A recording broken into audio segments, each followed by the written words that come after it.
Assalamu alaikum wa rahmatullahi wa barakatuh. Qadrdan musulman doganlar. Ähli arab dilini öwrenmek boýunça kursumyzda hoş gördük we bugun birinji dersimize başlaýarys. Arab elifbiinde 28 sany harp bolup, olaryň ählisi çekimsizdir. Çekimli harplara derek bolsa, çekimli sesini berýän 3 sany dyngy belgi arabça hereket diýilýär. Hereketler ulanylýar. Birinji hereketimiz Fatha. Ol harpymyzyň üstündäki keseçelik görnüşinde, ýagny çala ýykylan keseçelik görnüşinde şekillendirilip A sesini berýär.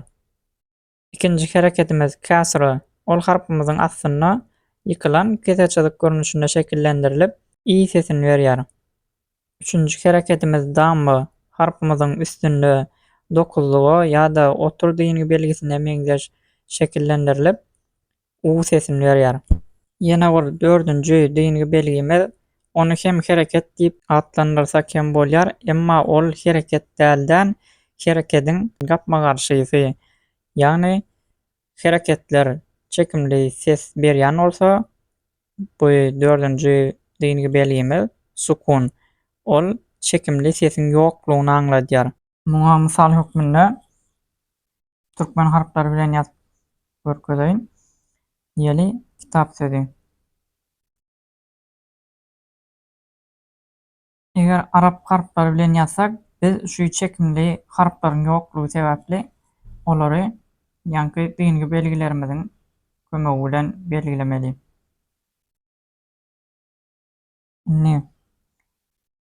Ka harpymyza I harpyny goşjak bolsak, biz harpymyzyň aşaňdan kasra belgisini goýýas.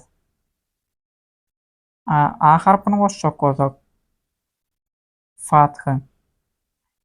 Inni fa harpymyzyň bolýan öýdüne hiç ýel çekimli sesiň ýoklugy sebäpli onuň üstünden sukun goýýas.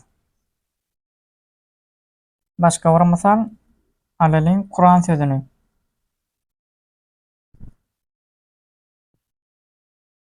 Arapça diňe çekimsiz harplar ýazýas we olara çekimli sesini berýän diňgi belgilerimizi, ýani hareketlerimizi goşýas. Ka harpynda U harpyny U sesini berýän Damma belgisini ýazýas. Ra harpyna A sesini berýän Fathany ýazýas. Na harpymyzda bolan çekimli sesiň ýoklugyny aňladýan sukun belgisini goýýas. Hareketler barada inşallah indiki derslerimizde has hem giňişden geçeriz.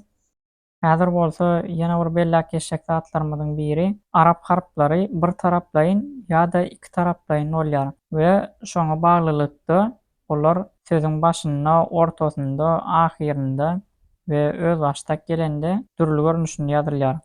Muny hem inşallah her dersimizde täze harplar geçenmizde bellek geçeriz. Emma muňa garamazdan arab harplarynyň ýeňilligi arab harplarynda basmaça ýa ýazmaça baş ýa setir harplaryň ýoklugy. We bir wada şunyň bilen bugünkü dersimizi jemlesek, bu dersimizden bilmeli zatlarymyz arab elifbiinde 28 san çekimsiz harplaryň barlygyny, çekimli harplara derek bolsa, çekimli sesini berýän 3 sany diňgi belgimiziň we çekimli sesiň ýoklugyny aňlatýan 4-nji diňgi belgimiziň hereketleriň barlygyny we arab harplarynyň bir taraplayyn ýa-da iki taraplayyn bolýanlygyny, şol ýasatynda hem olar sözüň başynda, ortasynda, ahirinde gelende we şeýle öz başdak gelende dürli görnüşinde ýazylýandygyny bilmeli. Şunyň bilen bugünkü dersimizi jemleýär. Assalamu alaikum wa rahmatullah.